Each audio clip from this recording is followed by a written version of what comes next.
potentiellement. Et comme le disait Francine, tous les corticoïdes n'ont pas forcément le même effet, hein. Donc des fois on est obligé de les associer. Ça représente un certain coût, c'est sûr, mais bon, ça ce sera un autre sujet à venir. Alors maintenant on va appeler le docteur Élodie Bousquet, qui va nous parler des White Dot Syndrome. On change de sujet et on passe dans les cas un peu plus rares.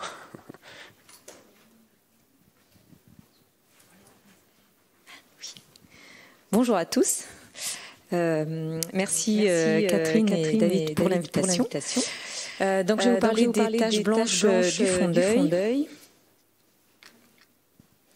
et surtout les signes cliniques pour les différencier.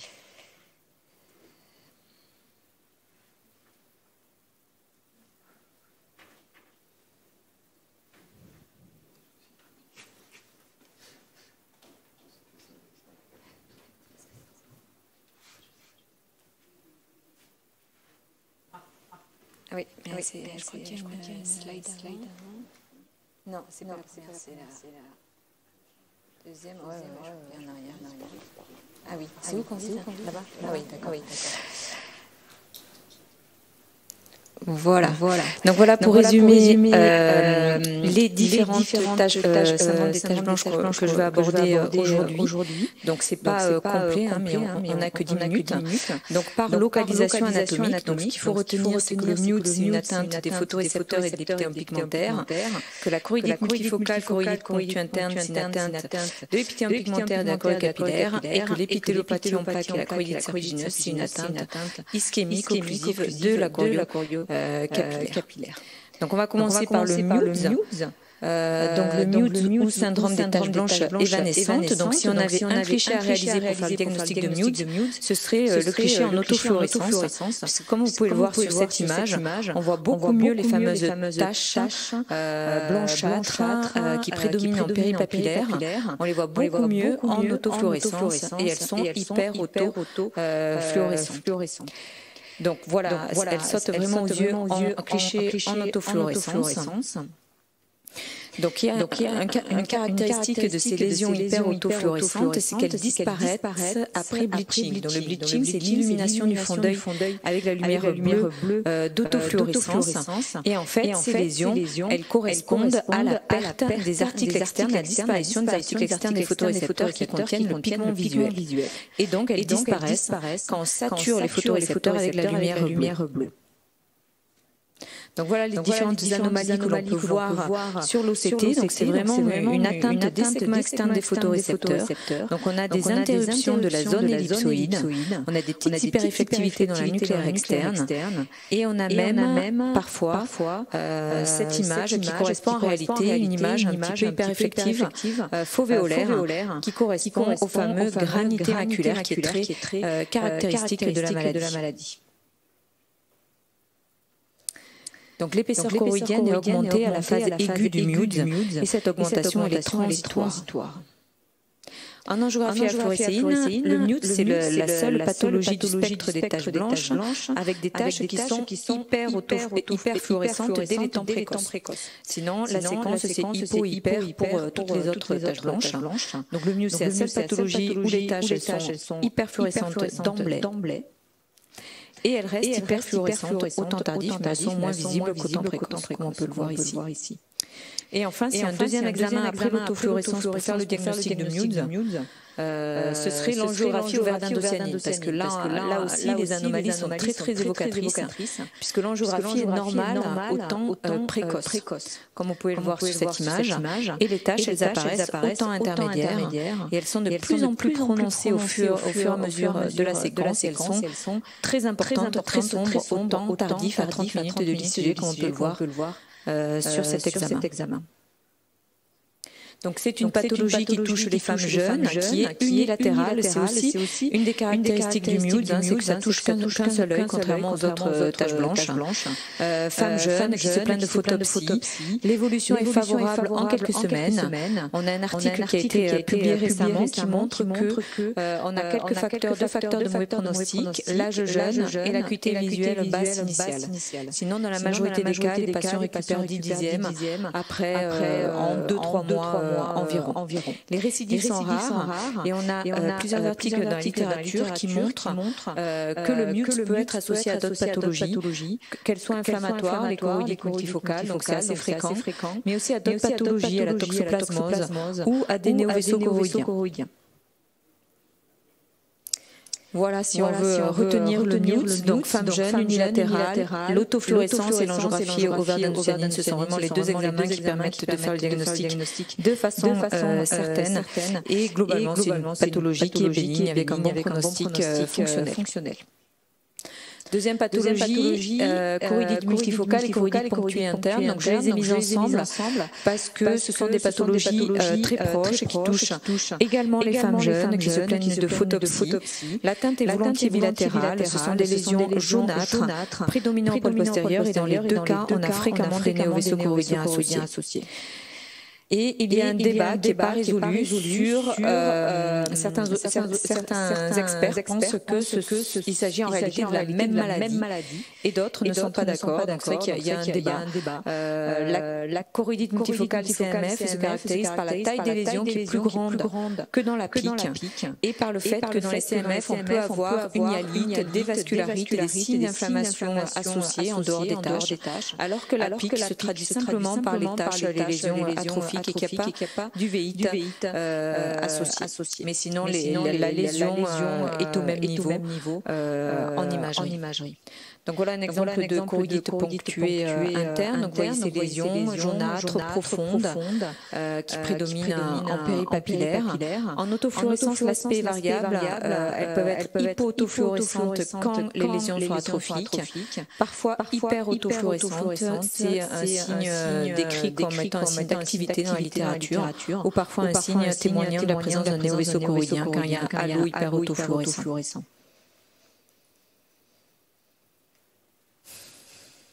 En angiographie à fluorescéine, comme je vous disais tout à l'heure, c'est hypo-hyper.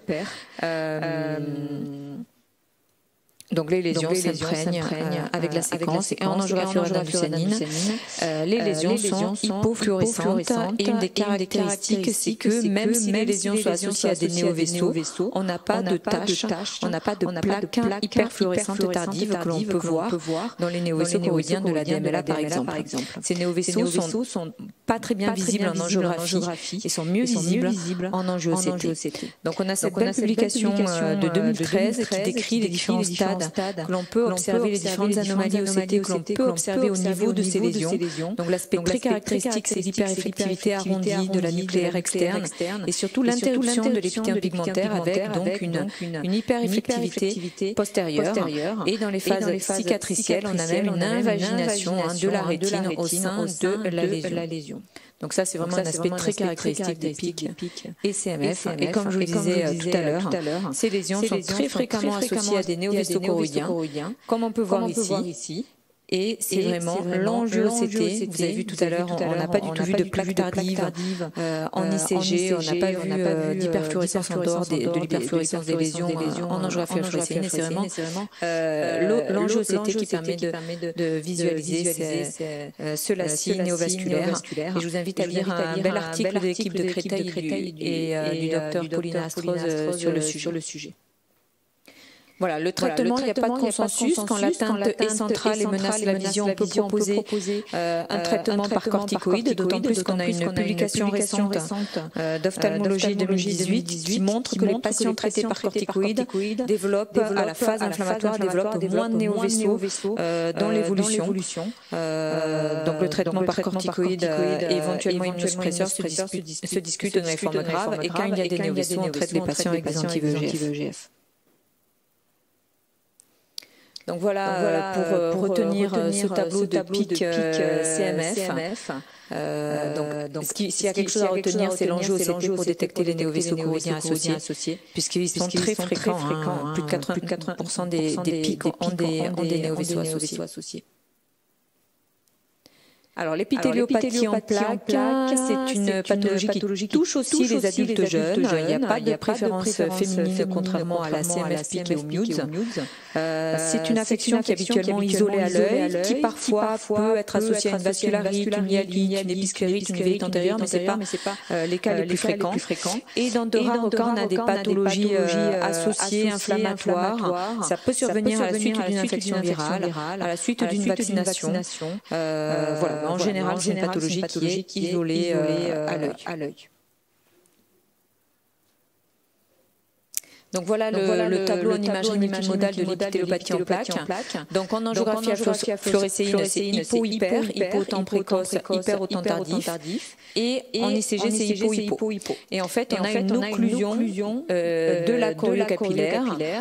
On peut voir en OCT scan qu'on a une dilatation de la chorioe capillaire en regard des lésions. Les lésions se traduisent par une hypereffectivité de la nucléaire externe, parfois avec un petit décollement cérébratinien associé. L'épaisseur choroïdienne est augmentée à la phase aiguë, comme dans la majorité des uveites. Et voilà, la lésion très typique en OCT à retenir pour l'épitéliopathie en plaques, c'est celle-là. Au niveau de la plaque, on a une hypereffectivité de la nucléaire externe. Voilà une image que je dois au professeur Gaudry qui a bien fait montrer la colocalisation des plaques qui sont hypofluorescentes au temps précoce de l'angiographie à fluorécéine et qui correspond vraiment aux plaques jaunâtres qu'on voit au fond d'œil. Ça correspond à cette lésion-là qu'on voit en OCT. Cette opacification de l'épithélium pigmentaire. Voilà, je voulais vous présenter ce cas. On a certaines formes d'épitéliopathie en plaques qui ressemblent au VKH avec des décollements cérébratiens.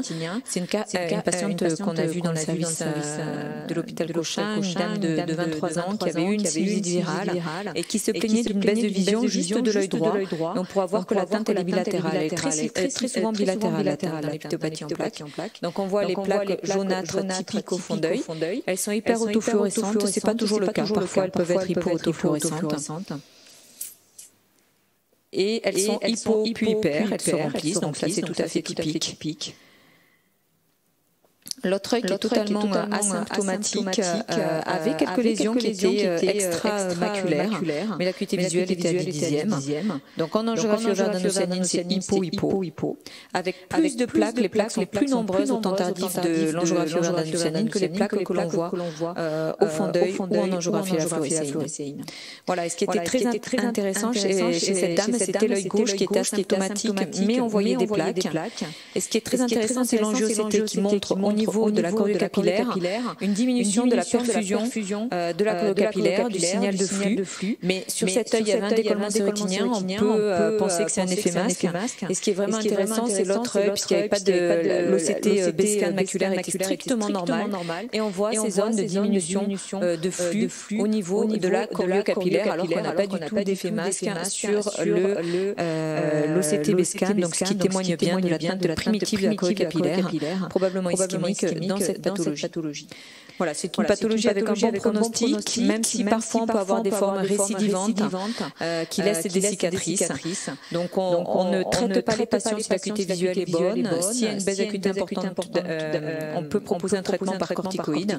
Et dans les formes récidivantes, là on rentre dans les formes de relentresse placoïde, choroïde, de choroïdite serpigineuse. Et là on pourra proposer un traitement par immunosuppresseur. Donc voilà, pour retenir ce tableau d'épitéliopathie en plaques, c'est souvent bilatéral. Et il faut retenir donc hypo-hyper en hypo en angio-ICG. S'il y a quelque chose à retenir, c'est vraiment l'apport de l'angio-CT pour voir l'atteinte de la chorioe capillaire. Et enfin, je finirai avec la choroïdite serpigineuse, qui est une pathologie plus sévère, avec un pronostic visuel plus réservé. Au niveau de la sémiologie, ce sont les mêmes plaques que l'épitéliopathie en plaques, sauf qu'elles laissent des cicatrices. Et que le début, il est, la plupart du temps, c'est pas systématique, juxtapapillaire, et que les poussées évoluent par continuité. Donc ça, c'est assez typique. Et malheureusement, les lésions évoluent vers l'atrophie, et quand la macula est atteinte, on a une destruction de la macula. La complication à redouter de la choroïdite serpigineuse, ce sont les néolésochoroïdiens. Donc voilà un cas, l'atteinte qui débute à la papille. On voit en autofluorescence que la lésion est hypo-autofluorescente puisqu'il n'y a plus d'épithélium pigmentaire, donc il n'y a plus de lipofuscine. Et la lésion active, en fait, ici, une lésion active, elle est hyper-autofluorescente. Voilà, en angiographie alpha-leucéine, c'est comme dans toutes les taches blanches sauf le mute, c'est hypo-hyper.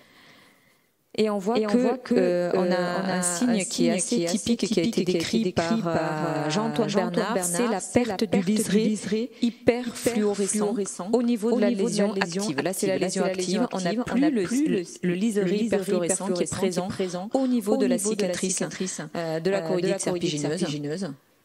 Voilà, et ça, c'est le signe de Jean-Antoine Bernard d'activité de la lésion.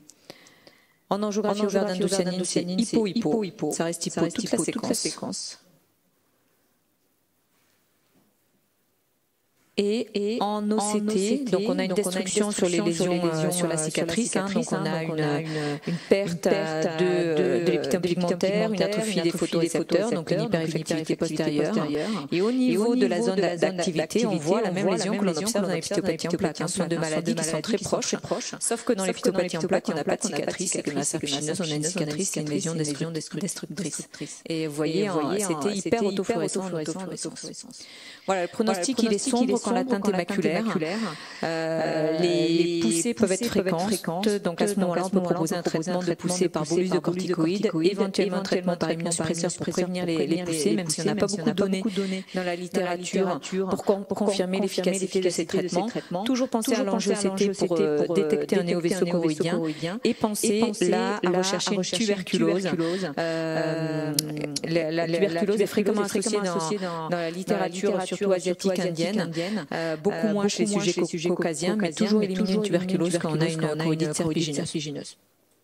Donc voilà pour résumer les différents signes des cas de pathologie des taches blanches.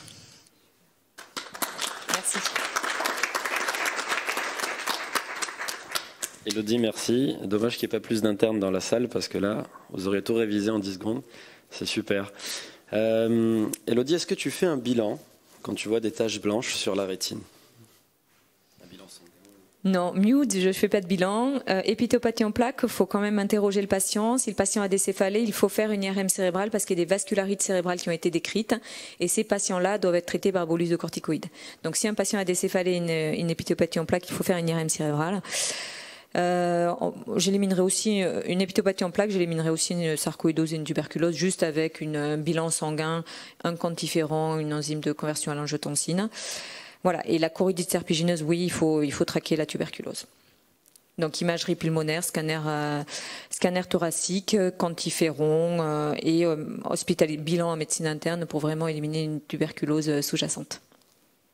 Et tu démarres la cortisone avant d'avoir eu ton résultat?